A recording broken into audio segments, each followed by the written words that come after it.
Hello दोस्तों, मैं BK पाठक स्वागत करता हूं आप सभी का आपके अपने YouTube channel the study cafe concept से कट ऑफ तक पर आप सभी का बहुत बहुत स्वागत है। और जैसा कि आप सबको पता है, आज हम लोग हीट एंड टेम्परेचर का सेशन लेने वाले हैं। इस टॉपिक पर हम लोग 25 क्वेश्चंस पहले भी कर चुके हैं और आज भी हम लोग 10 से 15 अच्छे क्वेश्चंस, न्यूमेरिक क्वेश्चंस करेंगे जिनसे कि आपका नॉलेज लेवल एनहेंस होगा।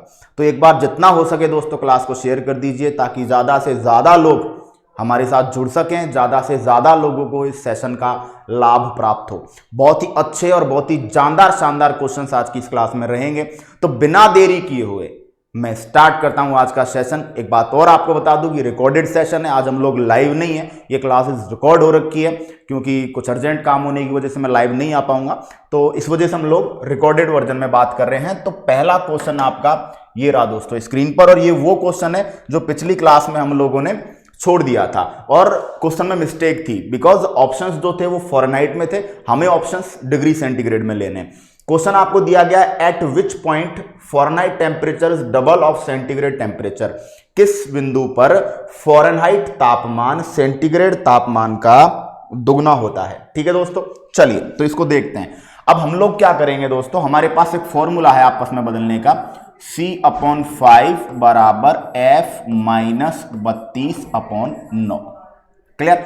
फॉरेनहाइट सेंटीग्रेड का दुगना है, यानी कि फॉरेनहाइट जो है वो सेंटीग्रेड का दुगना है। बात समझ में आ गई। ऐसे भी कह सकते हो, ठीक है, या फिर आप ऐसे कह सकते हो अगर सेंटीग्रेड को हम लोग x मानेंगे तो डिग्री फॉरेनहाइट को आपको 2x मानना पड़ेगा। बोलो बात सही है, क्लियर। यहां तक बात क्लियर हो गई। अगर फॉरेनहाइट अगर सेंटीग्रेड आपका x है तो डिग्री सेंटीग्रेड उस समय 2x होगा। तो हम वैल्यू पुट करेंगे x/5 बराबर 2x माइनस 32 अपॉन आपका हो गया 9। ठीक है, क्लियर, बात समझ में आ गई। ये आपका आएगा 9x बराबर 10x माइनस 160। ठीक है, ये पक्षांतरण किया 10x माइनस 9x बराबर 160, तो x की वैल्यू क्या आई दोस्तों 160। अब हमने x किसको माना था, हमने x माना था डिग्री सेंटीग्रेड को, तो डिग्री सेंटीग्रेड आएगा 160 और फॉरेनहाइट में वैल्यू कितनी रहेगी 320। तो ये ध्यान रखना भैया कि ये जो ऑप्शन है आपका ये डिग्री सेंटीग्रेड में होगा, जबकि पिछला जो आपका क्वेश्चन था, जब हमने पिछली बार बात की थी पिछले सेशन में, तो यहां पर ऑप्शन क्या था, फॉरेनहाइट था। क्लियर। तो फॉरेनहाइट में 160 नहीं आएगा, फॉरेनहाइट में वो कितना आएगा 320 डिग्री फॉरेनहाइट। सेंटीग्रेड में कितना आएगा वो 160 डिग्री। बात क्लियर हो गई अच्छे से, कंसेप्ट समझ में आ गया होगा अच्छे से। तो स्क्रीनशॉट ले लीजिए, फिर आगे बात करते हैं और अगले क्वेश्चन पर हम लोग चलते हैं। ठीक है, चलिए दोस्तों अगला क्वेश्चन करते हैं। आज बहुत शानदार क्वेश्चन है। अगर इस क्वेश्चन को समझने में दिक्कत आती है तो आप रिपीट कर लीजिएगा। ये भी एक बहुत शानदार हम क्वेश्चन कर रहे हैं और क्वेश्चन आपसे पूछ रहा है दोस्तों, क्या पूछ रहा है आपसे, एक गलत तापमापी है हमारे पास और उस गलत तापमापी में बर्फ का जो मेल्टिंग पॉइंट है, गलनांक, वो 5 डिग्री सेंटीग्रेड लिखा हुआ है और क्वथनांक कितना लिखा हुआ है दोस्तों आपका 95 डिग्री सेंटीग्रेड। जनरली जो बर्फ का गलनांक है, बर्फ का गलनांक जनरली कितना होता है, जनरली दोस्तों 0 डिग्री होता है। क्लियर। और जो आपका क्वथनांक होता है, क्लियर, जल का, वो कितना होता है जनरली 100 डिग्री सेंटीग्रेड। ठीक है, लेकिन ये जो गलत वाला है इसके अंदर जो गलनांक है वो तो दिया हुआ है कितना 5 डिग्री सेंटीग्रेड, और जो क्वथनांक है वो आपका कितना दिया हुआ है दोस्तों 100 डिग्री सेंटीग्रेड। क्लियर। इसका मतलब 100 नहीं दिया हुआ, 95 दिया हुआ है। ओके, तो इसका मतलब अब आपसे ये पूछा गया है कि इस तापमान पर कोई टेम्परेचर है वो 68 डिग्री आ रहा है सेंटीग्रेड में। क्लियर। अब ये गलत डाटा है, क्यों, क्योंकि पूरा थर्मामीटर ही गलत है आपका। अब थर्मामीटर पे, इस थर्मामीटर पे जब 68 डिग्री सेंटीग्रेड टेम्परेचर आ रहा है तो एक्चुअल में जो टेम्परेचर होगा वो क्या होगा, आपसे यही पूछा जा रहा है। बात समझ में आ गई यहां तक, दोबारा समझ लीजिए। ठीक है, दोबारा हम कैसे समझेंगे, दोबारा हम ये समझेंगे कि जो आपका गलनांक है वो 5 डिग्री सेंटीग्रेड दिया हुआ है। जनरली कितना होता है 0 डिग्री सेंटीग्रेड, क्वथनांक कितना होता है 100 डिग्री सेंटीग्रेड। लेकिन कोई ऐसा थर्मामीटर है जिसमें कोई त्रुटि है, मिस्टेक है, डिफेक्टिव है, उसके अंदर 5 डिग्री सेंटीग्रेड पर तो मेल्टिंग पॉइंट है और 95 डिग्री सेंटीग्रेड पर बॉइलिंग पॉइंट है। तो ऐसे थर्मामीटर के अंदर 68 डिग्री सेंटीग्रेड आपका टेम्परेचर आ रहा है, तो एक्चुअल में टेम्परेचर क्या होगा। अब जब दोस्तों हम तुलना करते हैं तो हम क्या करते हैं, तुलना करते हैं टेम्परेचर्स की। तो हमने जो फॉर्मूला निकाला C/5 बराबर F-32/9, ठीक है, तो उसके लिए हम क्या करते हैं कि जो दिया गया तापमान आपका है, क्लियर, उसके हिसाब से हम लोग चलते हैं, ठीक है। तो जैसे सबसे पहले हम लोग क्या करते हैं कि सबसे पहला आपका हम करेंगे, ठीक है, सबसे पहला जो हमारा करने का काम रहेगा वो रहेगा दिया गया तापमान 68 माइनस, इसमें से हम क्या घटाते हैं, इसमें से हम लोग घटाते हैं आपके मेल्टिंग पॉइंट को, ठीक है। उसके बाद जो आपका बॉइलिंग पॉइंट है उसमें से घटाते हैं वापस से मेल्टिंग पॉइंट को। समझो क्या करते हैं, ये आप जब तापमान का जो फॉर्मूला निकालो C/5 बराबर F-32/9, ये तो ये कैसे निकालते हैं हम लोग, देखो दोबारा उसी को समझा देता हूं आपको। दिए गए ताप में से 0 घटाया, ठीक है, क्लियर। मैं सेंटीग्रेड और फ़ारेनहाइट पे बता देता हूं। क्वथनांक में से गलनांक घटाया बराबर, ऐसे ही हम लोग फ़ारेनहाइट में करते हैं। फ़ारेनहाइट में F है, फ़ारेनहाइट के अंदर गलनांक कितना होता है आपका 32, फ़ारेनहाइट के अंदर क्वथनांक कितना होता है 212, उसमें से किसको घटाते हैं, आपके गलनांक को घटाते हैं, ठीक है। तो ये हो गया C/100, ये हो गया F-32/180, ठीक है। तो हम लोग इसको किससे काट देते हैं बताओ, इसको 20 से काट देते हैं, 20 से काट देते हैं तो इसी तरह फॉर्मूला बनता है ना C/5 बराबर F-32/9।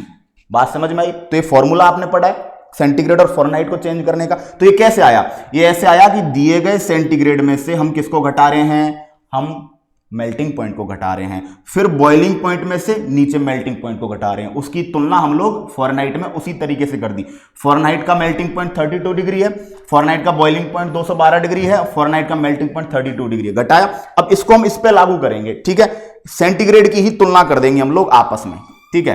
तो यही काम हम लोग करते हैं किस पर, सेंटीग्रेड पर, ओके।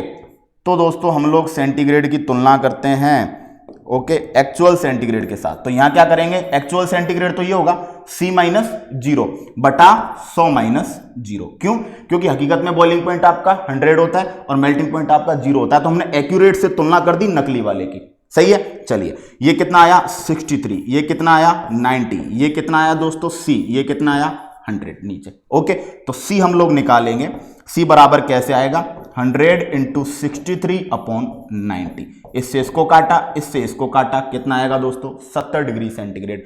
ये वो लॉजिक है जो लॉजिक हम लोग निकालने के लिए काम में लेते हैं, किसको, जो टेम्परेचर्स के बीच में रिलेशन है C/5 बराबर F-32/9 निकाला। मैंने आपको वो भी निकाल कर दिखाया और फिर मैंने आपको 70 डिग्री कैसे उत्तर आया ये भी निकाल कर दिखाया। तो आई होप आपको समझ में आया होगा, ठीक है दोस्तों। चलिए आगे चलते हैं, ओके। आज का सेशन थोड़ा छोटा रहेगा, इस क्वेश्चन को करते हैं, थोड़ा सा स्पीडली मैं चलूंगा बिकॉज थोड़ा सा टाइम की कमी है आज। तो समझा मैं प्रॉपर्ली हर चीज को रहा हूं, लेकिन आपको जो टाइम देता था आंसर्स देने के लिए वो अभी नहीं मिल पाएगा। तो तापमापियों के संबंध में गलत कथन छांटना है, find out the incorrect statement related to thermometers, ठीक है। बहुत सारे तापमापी हमने पढ़े हैं दोस्तों। प्लेटिनम प्रतिरोध तापमापी, प्लेटिनम प्रतिरोध जो थर्मामीटर है, प्लेटिनम रेजिस्टेंट थर्मामीटर, ये किस पर डिपेंड है, ये रेजिस्टेंस टेम्परेचर कोफिशिएंट पर डिपेंड करता है, क्लियर। धातुओं की अगर बात करोगे, प्लेटिनम एक धातु है और धातुओं का जो प्रतिरोध है वो ताप बढ़ाने पर बढ़ता है, क्लियर। तो जो प्लेटिनम प्रतिरोध तापमापी है वो ताप को मापने के लिए प्लेटिनम प्रतिरोध को काम में इसीलिए लेता है। क्यों काम में लेता है, क्योंकि जैसे जैसे ताप बढ़ेगा प्रतिरोध बढ़ेगा, फिर ताप बढ़ा प्रतिरोध बढ़ा। तो हम क्या पहचान पाएंगे कि अगर प्रतिरोध ज्यादा है इसका मतलब ताप ज्यादा होगा, प्रतिरोध कम है मतलब ताप कम है। तो उस रिलेशन का यूज किया जाता है प्लेटिनम प्रतिरोध थर्मामीटर के अंदर, दिस इज करेक्ट। दूसरा ऑप्शन है ताप युग्म तापमापी। दोस्तों थर्मोकपल की बात की जा रही है और थर्मोकपल के लिए हीटिंग इफेक्ट ऑफ करंट में धारा के ऊष्मीय प्रभाव में सीबेक प्रभाव, पेल्टियर प्रभाव, दो प्रभाव पड़े जाते हैं। तो याद रखिएगा आपका जो थर्मोकपल है ये सीबेक प्रभाव पर आधारित है, ठीक है। किसी जंक्शन पर दो वायर्स को कनेक्ट कर दिया जाता है, फिर उनके अंदर वोल्टेज डिफरेंस को, करंट डिफरेंस को देखते हुए टेम्परेचर पता लगाया जाता है।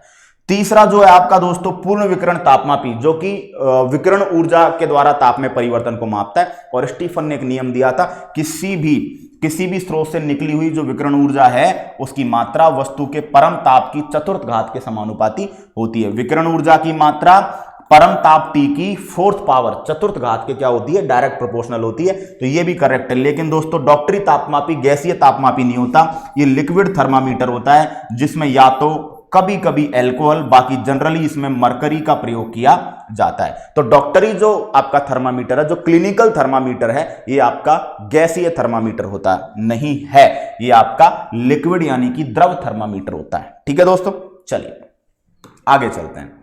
ओके, अगला क्वेश्चन करते हैं। ये भी आपका इसी तरह का क्वेश्चन है।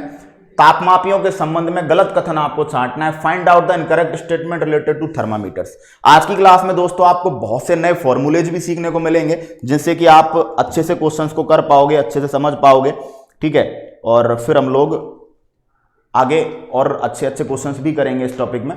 तो तापमापियों के संबंध में गलत कथन छांटिए। पहला है डॉक्टरी तापमापी। दोस्तों डॉक्टरी तापमापी 90 से 110 डिग्री फ़ारेनहाइट मापता है, करेक्ट बात है। नाइट्रोजन तापमापी और हाइड्रोजन तापमापी गैसीय तापमापी है। नाइट्रोजन तापमापी आपका हाइड्रोजन तापमापी 500 डिग्री सेंटीग्रेड तक और नाइट्रोजन तापमापी 500 से 1500 तक मापता है। बी और सी भी करेक्ट है। D option pyrometer. दोस्तों ये आपका गलत हो गया, क्यों? क्योंकि पायरोमीटर 800 से ऊपर मापता है, ना कि 800 से नीचे। यहां पर आपको क्या दिया हुआ है? 800 डिग्री सेंटीग्रेड से नीचे, तो ये गलत है। चौथा दिया हुआ आपको प्लेटिनम रेजिस्टेंट थर्मामीटर। ये जो है दोस्तों ये क्या करता है? ये बहुत कम से लेके बहुत ज्यादा तक की रेंज को माप सकता है। तो -200 से लेके 1200 डिग्री सेंटीग्रेड तक की रेंज ये क्या कर सकता है? माप सकता है। तो पूर्ण विकिरण तापमापी आपका आंसर है। क्यों? क्योंकि दोस्तों ये 800 से नीचे नहीं, ये 800 से ऊपर का टेम्परेचर मेजर करता है। ओके दोस्तों, चलते हैं आगे। अगला क्वेश्चन अपना रहेगा, ये लीजिए दोस्तों, अच्छा क्वेश्चन है। यहां एक फॉर्मूला मैं आपको बताने वाला हूं। किसी वस्तु का ताप 100 डिग्री सेंटीग्रेड से 90 डिग्री सेंटीग्रेड होने में 10 मिनट का समय लगता है, क्लियर। तो 80 से 70 होने में कितना समय लगेगा? अच्छा एक बात तो है कि 100 से 90 जा रहे हैं, क्लियर। तो ये 100 पर, वातावरण 25 पर, तापांतर कितने का? 75 का, क्लियर। तापांतर के ऊपर डिपेंड करता है ये। दूसरा आपको 80 से 70 जाना है। अब 80 से 70 जा रहे हो तो 25 है वातावरण, तो अंतर कितने का? 55 का। बताओ तापांतर ज्यादा किधर है? इस केस में। इस केस में तापांतर इधर है, तो दोस्तों टाइम क्या लगेगा? तापांतर इधर ज्यादा है तो टाइम क्या लगेगा दोस्तों? कम, क्लियर। इधर तापांतर कम है तो टाइम लगेगा ज्यादा। तो इतना तो बात कंप्लीट है कि इधर अगर 10 मिनट लग रहा है तो इस केस में 10 मिनट से ज्यादा टाइम लगेगा। अब 10 मिनट से ज्यादा के आपके पास अगर एक ही ऑप्शन होता तो आपको कैलकुलेशन की जरूरत नहीं थी, लेकिन आपके पास 2 ऑप्शन हैं, क्लियर। 2 ऑप्शन है तो हमें एक फॉर्मूले की हेल्प लेनी पड़ेगी। वो फॉर्मूला मैं आपको सिखा रहा हूं दोस्तों, ठीक है। चलिए फॉर्मूला हम सीखते हैं। फॉर्मूला है दोस्तों, फॉर्मूला है Q1 माइनस Q2, क्लियर, या फिर T1 माइनस T2 भी कर सकते हैं इसको। Q1 minus Q2 upon T बराबर के Q1 plus Q2 upon 2 minus Q0। अब ये Q1 Q2 क्या है? देखिए Q1 है हाई टेम्परेचर, क्लियर है ना, या फिर जो स्टार्ट जहां से कर रहे हो आप घटाना, ठीक है। Q2 आपका लो, जहां पर आप जा रहे हो, ये हो गया T2। Q0 है वातावरण का ताप, वातावरण का ताप, ठीक है। K एक नियतांक है, क्लियर। तो हम सबसे पहली कंडीशन में इसको रखेंगे, ठीक है। तो Q1 की वैल्यू आपके पास 100, Q2 की वैल्यू आपके पास 90, टाइम आपके पास 10, K आपको निकालना है। और Q1 फिर आपके पास 100, ये आपका हो गया 90, ये आपका हो गया 2, ये आपका हो गया 25 वातावरण का ताप, ठीक है। बताइए ये आ गया 10, 10 में से 10 गया, क्या बच गया इधर? 1, ठीक है। ये हो गया 190, 190 में 2 का भाग लगाया, 190 में 2 का भाग लगाओगे क्या आएगा दोस्तों? 95। 95 में से 25 घटा दोगे, क्या गया दोस्तों? 70। तो 1 बराबर K इंटू 70, ठीक है। तो K बराबर क्या आ गया दोस्तों? 1/70। K बराबर क्या आ गया? 1/70। हमें K की वैल्यू पता चल गई। अब हम इसे दोबारा सेकंड कंडीशन में पुट करेंगे। दोबारा समझ लीजिए, फॉर्मूला आपके पास क्या है? फॉर्मूला आपके पास है Q1 minus Q2 upon T बराबर K Q1 plus Q2 upon 2 minus Q1, ठीक है, क्लियर। ये समझ में आ गया होगा। अब ये फॉर्मूला याद करने की चीज है। अब इसके अंदर क्या करते हैं अपन, जब ऐसे 2 टेम्परेचर्स की तुलना करते हैं तो एक कंडीशन में आपको सब कुछ दिया हुआ है, K नहीं है, तो पहली कंडीशन से K निकालेंगे, और दूसरी कंडीशन में हमारे पास T नहीं है, क्लियर। दूसरी कंडीशन में टाइम पूछ रहा है ना, तो पहली कंडीशन का K निकाल देंगे। K निकालने के बाद सेकंड कंडीशन में पुट करेंगे तो हम T निकाल लेंगे। तो K की वैल्यू हमारे पास 1/70 आ गई। अब इसको सेकंड कंडीशन के अंदर डालते हैं, ठीक है। सेकंड कंडीशन के अंदर डालते हैं तो फॉर्मूला लिखा रहने देते हैं, ये हटा देते हैं, ठीक है।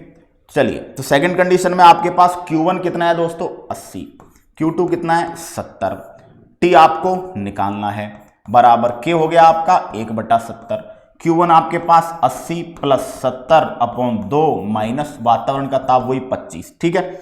ये कितना रह गया बताइए? 10, ठीक है।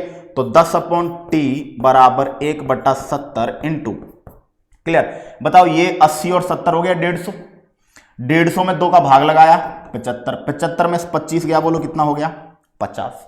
सही है, क्लियर हो गया 50। अब अपने को क्या निकालना है दोस्तों, टी निकालना है। तो टी बराबर, टी कैसे निकालेंगे बताओ, इन दोनों को मल्टीप्लाई करेंगे 700, नीचे भाग लगा देंगे 50 का। ये किया दोस्तों, कितना आ गया 14 degree centigrade correct, sorry 14 degree centigrade नहीं, 14 मिनट आपका करेक्ट टाइम आ गया। बात समझ में आ गई दोस्तों, 14 मिनट आपका करेक्ट आंसर आ चुका है। क्लियर। तो क्या ये फॉर्मूला आपको अच्छा लगा? इस फॉर्मूले पे ध्यान रखिएगा, बहुत अच्छे क्वेश्चंस आपसे पूछे जाते हैं। ठीक है, अगला क्वेश्चन हम लोग करते हैं, ये लीजिए दोस्तों, यहां पर भी कुछ नया सीखोगे आज। आज की क्लास 10 से 20 मिनट 22 मिनट लंबी रहेगी, लेकिन आपको बहुत बढ़िया बढ़िया क्वेश्चंस और बहुत बढ़िया बढ़िया कंसेप्ट सीखने को इस क्लास में मिलेंगे।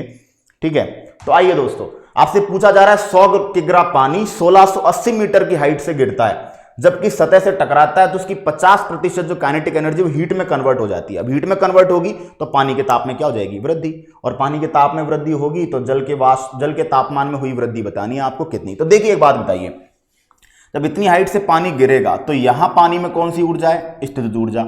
जब पानी गिरा तो स्थितिज ऊर्जा किस में बदलेगी, गतिज ऊर्जा में, और जब वो टकराएगा तो गतिज ऊर्जा का 50% किस में बदल गया है, ऊष्मा में बदल गया। एक क्वेश्चन ने आपको दिया है, स्थितिज ऊर्जा तो पूरी किस में बदल रही है, गतिज ऊर्जा में। तो स्थितिज ऊर्जा कितनी है दोस्तों, mgh। बोलो mgh से हम क्या निकालेंगे, इसकी गतिज ऊर्जा निकालेंगे, और mgh से इसकी गतिज ऊर्जा निकालेंगे तो हमारे पास इसकी गतिज ऊर्जा स्थितिज ऊर्जा बराबर आएगी, क्योंकि हाइट पर कोई वस्तु रखी होती है तो उसमें स्थितिज ऊर्जा होती है, जब वो नीचे आता है तो स्थितिज पूरी गतिज में बदल जाती है। ठीक है, तो mgh हमारे पास आ गया। अब mgh से हम लोग क्या निकालेंगे दोस्तों, mgh का 50%, यानी कि mgh का आधा।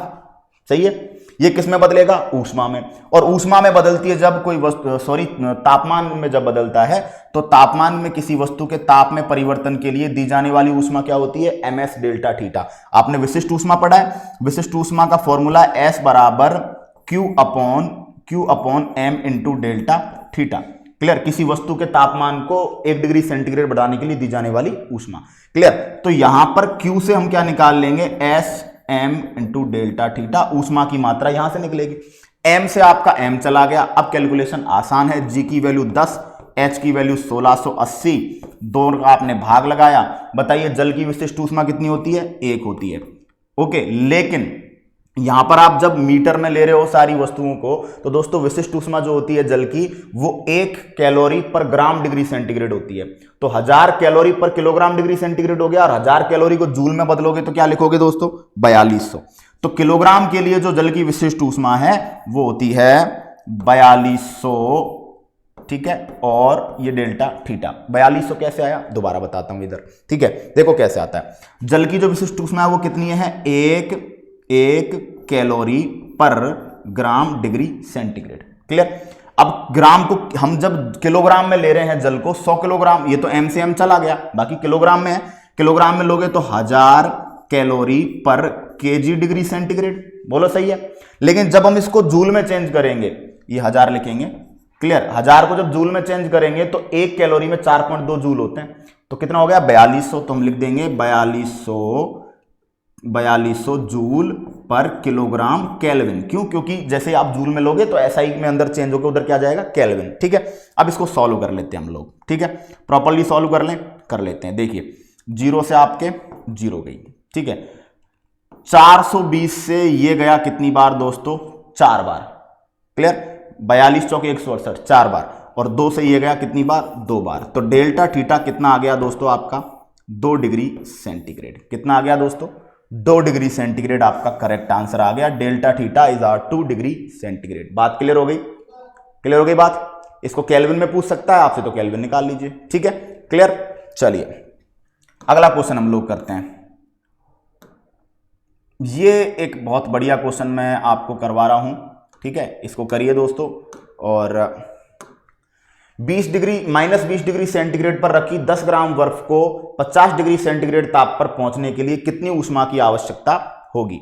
ठीक है, और ये आज आपका लास्ट क्वेश्चन है। हम लोग 5-6 क्वेश्चन आज कर पाए हैं, लेकिन ये लास्ट क्वेश्चन है अपना, क्योंकि आज का सेशन थोड़ा छोटा है, जल्दबाजी है, पर मैं नहीं चाहता कि आपका कोई भी दिन खाली जाए। कल की क्लास भी नहीं हो पाई थी। तो चलिए दोस्तों, अब देखो हमें 3 चीजें चेंज करनी है। एक तो पहले देखिए बर्फ है, तो बर्फ की जब आपको तापमान बढ़ाना हो, अवस्था नहीं बदलनी हो, क्योंकि अवस्था बदलने के लिए गुप्त ऊष्मा की जरूरत होती है, हमें अवस्था नहीं बदलनी, केवल तापमान बढ़ाना है। तो पहले बर्फ को -20 डिग्री सेंटीग्रेड से 0 तक लेकर आएंगे, तब तक बर्फ रहेगी। फिर 0 डिग्री सेंटीग्रेड पर बर्फ को किस में बदलेंगे, बर्फ को जल में बदलेंगे, बर्फ को जल में बदलना है, क्लियर। और फिर पानी को 0 से कहां ले जाना है, 50 पर ले जाना है। तो ये 3 काम करने पड़ेंगे। बर्फ का जब तापमान बढ़ाओगे तो यहां सिंपल ms डेल्टा थीटा काम में लोगे, Q बराबर ms डेल्टा थीटा, क्योंकि तापमान बढ़ाने के लिए विशिष्ट ऊष्मा की जरूरत होती है और अवस्था बदलने के लिए गुप्त ऊष्मा की जरूरत होती है, ठीक है। तो Q बराबर ms डेल्टा थीटा, m कितना है दोस्तों आपके पास, 10 ग्राम है, ओके। s ग्राम के लिए हाफ है, आधी, ठीक है। जल जो बर्फ की विशिष्ट ऊष्मा कितनी होती है, आधी होती है। डेल्टा थीटा, थीटा चेंज कितना कर रहे हो दोस्तों, 20 का चेंज कर रहे हो आप, ओके। तो आपके पास आ गया 100 कैलोरी। तो 100 कैलोरी तो आपकी यहां पर लग गई। दोबारा समझ लीजिए क्या किया हमने बर्फ को पहले -20 से 0 पर लाए हम, ठीक है। जब भी अवस्था परिवर्तन हो रही हो तो गुप्त ऊष्मा को बीच में ध्यान रखना पड़ेगा पहले, ठीक है। तो आपने क्या किया, ms डेल्टा थीटा लगाया, बर्फ की विशिष्ट ऊष्मा कितनी होती है, आधी होती है, और ये ग्राम के लिए ही होती है, ठीक है। हमारे पास वैल्यू ग्राम में ही है, तो हमने 10 × ½ × 20 डिग्री सेंटीग्रेड, तो हमारे पास वैल्यू आ गई 100 कैलोरी। 100 कैलोरी यहां लग गए, ठीक है। अब 0 डिग्री सेंटीग्रेड पर बर्फ को जल में बदलना है, तो यहां पर हम गुप्त ऊष्मा काम में लेंगे, Q बराबर ml। बताइए m आपके पास 10 ग्राम है, और जो L है ना, वो होता है बर्फ के गलन की गुप्त ऊष्मा। तो बर्फ के गलन की गुप्त ऊष्मा होती है 80 किलो कैलोरी पर kg। प्रति केजी के लिए 80 किलो कैलोरी है, ठीक है, क्लियर। तो किलो हटा देंगे ग्राम के लिए, बताओ इधर से के हटाया, इधर से भी के हटा दो, तो 1 ग्राम के लिए कितना कैलोरी आ गया, 80 कैलोरी। तो 10 ग्राम है तो कितने कैलोरी हो गए दोस्तों, 800 कैलोरी। ये भी अपना हो गया, ठीक है। अब यहां पर पानी आ गया। अब हम पानी की क्या करेंगे, पानी का तापमान 0 से 50 बढ़ाएंगे, तो Q बराबर ms डेल्टा थीटा लगाएंगे, वही 10 ग्राम है। अब जल की विशिष्ट ऊष्मा होती है 1, और बढ़ाना है कितना आपको, 50, तो ये कितना हो गया दोस्तों, 500।